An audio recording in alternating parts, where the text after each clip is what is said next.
Assalamualaikum warahmatullahi wabarakatuh.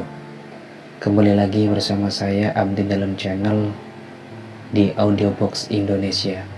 Semoga kita selalu diberi kesehatan dan dikelilingi kebahagiaan. Kali ini saya akan mengulas kembali sekilas biografi singkat ulama Nusantara yang mendunia, Kiai Haji Hasyim Asy'ari, sang pelopor perintis kemerdekaan. Masa pendidikan yang selalu haus ilmu. Di dalam pendidikan, Kiai Haji Hasyim Asy'ari terkenal memiliki keinginan yang kuat untuk mendapatkan ilmu yang seluas-luasnya dan sebanyak-banyaknya. Beliau tidak gampang puas dengan ilmu yang sudah didapatnya dan guru yang sudah ditemuinya, sehingga tidak heran kalau beliau sering berpindah-pindah dari guru satu ke guru lain, dari pesantren satu ke pesantren lain. Hal itu juga menurun pada anak dan cucunya, Kiai Haji Wahid Hasyim dan Gus Dur dengan kacamata tebalnya. Sejak kecil sampai berusia 14 tahun, putra ketiga dari 11 bersaudara ini mendapat pendidikan langsung dari ayah dan kakeknya, Kiai Usman. Hasratnya yang besar untuk menuntut ilmu mendorongnya belajar lebih giat dan rajin. Beliau termasuk anak yang mudah menyerap dan menghafal ilmu yang diberikan. Keistimewaan beliau dalam menyerap dan menghafal ilmu menjadikannya diberi kesempatan oleh ayahnya pada usia masih remaja 13-14 tahun untuk membantu mengajar di pesantren. Ketidakpuasan dan dahaga yang sangat terhadap ilmu membuat beliau berkeinginan untuk mencari sumber pengetahuan lain di luar pesantren ayahnya. Oleh sebab itu, semenjak usia 15 tahun, ia berkelana dari satu pesantren ke pesantren lain, mulai menjadi santri di pesantren Wonokoyo, Probolinggo, pesantren Langitan, Tuban, sampai pesantren Trenggilis, Semarang. Belum puas dengan berbagai ilmu yang dikecapnya, ia melanjutkan ke pesantren Kademangan, Bangkalan di bawah asuhan Kiai Khalil. Namun tidak lama berada di bawah asuhan Kiai Khalil, Hasyim pindah lagi ke pesantren Siwalan, Sidoarjo yang diasuh oleh Kiai Yakub. Kiai Yakub dikenal sebagai ulama yang berpandangan luas dan alim dalam ilmu agama. Disinilah agaknya Hasyim merasa benar-benar menemukan sumber pengetahuan Islam yang diinginkan. Dari sekian pondok yang pernah dijelajahinya, disinilah beliau mondok cukup lama, yaitu 5 tahun. Kiai Haji Muhammad Hasyim Asy'ari menyerap ilmu di pesantren Siwalan, namun rupanya Kiai Yakub kagum kepada pemuda yang cerdas dan alim itu, sehingga Kiai Haji Muhammad Hasyim Asy'ari bukan saja mendapat ilmu karena kerajinan dan kecerdasannya dalam menuntut ilmu di pondoknya, akan tetapi juga dijadikan menantu oleh Kiai Yakub. Itu merupakan hal umum dan menjadi tradisi sebuah pesantren. Di dalam buku Kiai Hasyim Asy'ari, Bapak Umat Islam Indonesia, Arkaf Hanaf menyebutkan bahwa pada mulanya ia merasa keberatan terhadap maksud kiainya itu, karena ia masih berhasrat untuk memperdalam ilmu pengetahuan. Untuk membujuk pemuda Hasyim Asy'ari tersebut, Kiai Yakub menerangkan kepadanya sebagai berikut. "Hasyim, anakku, benar apa kata Imam Mawardi dalam kitabnya Minhajul Yaqin, bahwasanya orang yang memperdalam ilmu pengetahuan agama itu laksana orang yang sedang berada di lautan luas. Kian jauh ke tengah bukan bertambah sempit, sebaliknya semakin luas dan dalam. Maka tidaklah beralasan lagi seorang untuk menganggap bahwa perkawinan itu suatu sebab terhentinya orang mencari ilmu pengetahuan." Perkataan Kiai Yakub itu terbukti dan bisa dilaksanakan oleh Hasyim Asy'ari. Walaupun sudah beristri, bukan berarti Kiai Haji Hasyim Asy'ari menghentikan minat belajarnya. Setelah mendapat istri, Kiai Haji Hasyim Asy'ari juga mendapatkan hadiah lain dari mertuanya berupa naik haji bersama istrinya di Mekah. Di sini pula lah beliau juga belajar kembali. Beliau belajar ilmu hadis pada ulama kondang Syekh Ahmad Khatib Minangkabau. Syekh Ahmad Khatib Minangkabau ini adalah menantu Syekh Soleh Kurdi. seorang hartawan yang mempunyai hubungan baik dengan pihak penguasa di Mekah. Syekh ini berhasil menjadi ulama dan guru besar yang terkenal di Mekah dan menjadi salah seorang imam di Masjidil Haram untuk menganut mazhab Syafi'i. Bahkan menurut Abdul Karim Hashim, guru-gurunya bukan hanya itu, tapi juga Syekh Al-Alamah Abdul Hamid Al-Darustani dan Syekh Muhammad Su'aib. Pada tahun 1893, beliau berangkat haji untuk kedua kalinya. Kali ini bersama adiknya Anis. Sejak saat itu beliau menetap di Mekah dan belajar kembali. Kali ini guru beliau adalah Syekh Mahfud Al-Tarmasi, putra Kiai Abdullah, pemimpin pesantren Trimas, Pacitan, Jawa Timur.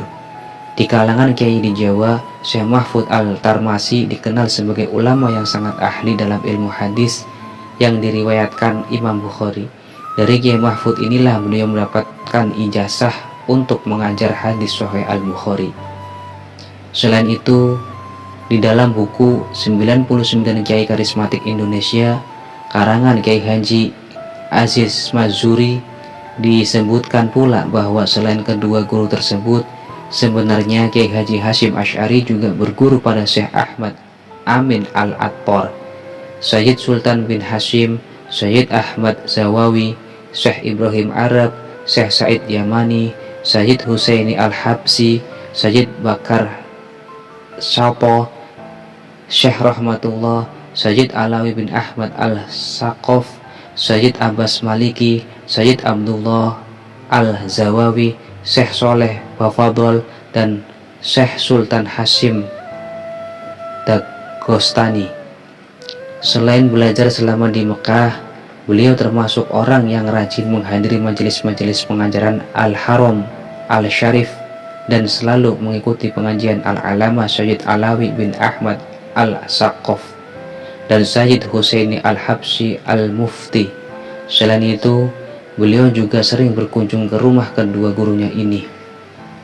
Adapun teman-teman beliau selama menuntut ilmu di Mekah adalah Sayyid Soleh Salpo, Syekh Thayyib Al-Sasi, Syekh Bakar Sabag, Sayyid Ghalih bin Alawi bin Aqil, Syekh Abdul Hamid Quds, Syekh Muhammad Nur Fatoni, Syekh Muhammad Sayyid Abdul Khair, Syekh Abdullah Hamduh, Sayyid Aidrus Albar, Sayyid Muhammad Ali Al-Maliki, dan Sayyid Muhammad Thohir Al-Dabak. Pada masa di Mekah itu pula lah Kiai Haji Hashim Asy'ari dan banyak temannya yang berasal dari India, Malaysia, Burma, Borneo merasa memiliki satu kesamaan, yaitu sama-sama sebagai bangsa yang dijajah. Entah itu dijajah Inggris, Belanda maupun Portugal. Mereka semua sering mendiskusikan dan saling mendengarkan cerita mengenai penderitaan disertai keluh kesah rakyat di negaranya masing-masing yang terhina karena dijajah dan susahnya menjalankan ibadah ritual kepada Tuhannya. Disinilah Kiai Haji Hashim Asy'ari mengadakan pertemuan dengan teman-teman beliau para pelajar itu untuk mengadakan perjanjian dan tekad melakukan sesuatu yang bisa mengubah keadaan. Beliau menyadari bahwa orang yang mengerti atau orang yang berilmu tidak cukup hanya tahu dan ilmu itu dimiliki sendiri. Bagaimanapun, penjajahan adalah penindasan atas satu sama lain dan dilarang oleh ajaran agama yang diyakininya. Sehingga kita harus bergerak.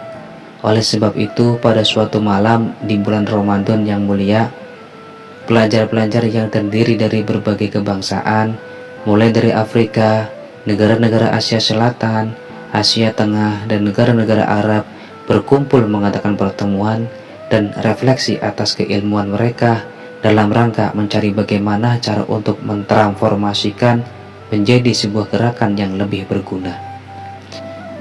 Mereka semua berdiri di depan multazam di Ka'bah suci dan berikrar dengan sumpah demi Allah akan melakukan perjuangan di jalan Allah untuk meninggikan kalimah Islam, mempersatukan umat Islam dengan menyebarkan ilmu dan kesadaran, serta memperdalam agama demi mendapatkan ridho Allah tanpa mengharapkan harta, kedudukan, ataupun jabatan bagi diri sendiri. Selain rajin belajar, di Mekah beliau juga belajar melakukan laku spiritual. Bahkan banyak orang mengatakan bahwa beliau sering bertapa di Gua Hiro. Lebih jauh, di Mekah pula lah beliau mengawali diri sebagai seorang pendidik atau pengajar yang kemudian diteruskan ketika kembali ke tanah air pada 1900. Beliau mulai mengajarkan ilmu yang diserapnya dari banyak guru di berbagai tempat dan mendirikan pondok pesantren. Lokasi yang dipilih adalah Tebu Ireng, yang merupakan sarang kaum abangan atau istilah kasarnya tempat kaum hitam. Ini menunjukkan betapa beliau memilih area yang menantang, dan itu hanya bisa dilakukan oleh seorang pejuang yang gigih. Apa yang bisa kita simpulkan di sini adalah bagaimana keberhasilan ketokohan beliau memang didasari oleh karakter seorang murid yang haus akan ilmu dengan semangat tinggi serta penuh disiplin. Ini juga sebagai bukti bentuk kecintaan beliau akan petuah Rasul Muhammad SAW, bahwasanya menuntut ilmu itu diwajibkan sejak dari kandungan sampai liang lahat, dan belajarlah sampai ke negeri Cina. Akhirnya seperti kata pepatah, siapa yang menanam maka ia akan memanen. Beliau menuai hasil dari jerih payahnya, bukan hanya bagi kebesaran dan keterkenalan dirinya, tapi juga mengharumkan nama keluarga besarnya, menjadi suri tauladan seorang pejuang Islam dan pejuang nasional yang lebih mementingkan kepentingan bersama atau umat yang sedang mengalami keterjajahan dan penindasan. Ini membuktikan bahwa kerja keraslah yang menentukan ketokohan seorang dalam hidupnya. Meskipun dilahirkan sebagai keturunan darah putih dan darah biru, tapi kalau tidak haus ilmu, rajin belajar, serta mengorbankan segala pikiran dan tenaga untuk perjuangan yang diyakininya, belum tentu Kiai Haji Hashim Asy'ari bisa menjadi tokoh yang sampai hari ini kita hormati. Niat yang kuat, tujuan, dan kerja keras untuk mencapai maksudnya, itulah yang beliau wariskan pada kita. Seorang yang ulet dan punya kemauan keras untuk berjuang demi kebaikan bersama dengan keyakinan sebagai seorang muslim untuk menegakkan kebenaran dan keadilan.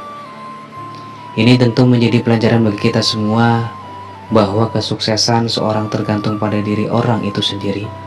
Modalitas awal sebagai anak orang kaya, anak pejabat, anak bangsawan, bahkan anaknya kiai tidak bisa dijadikan sebagai patokan kesuksesan jika ia sendiri tidak menciptakan rancangan ke depan dan melakukannya dengan giat dan ulet, serta tangguh dalam menghadapi setiap tantangan dengan pengorbanan tenaga, harta, dan jiwa.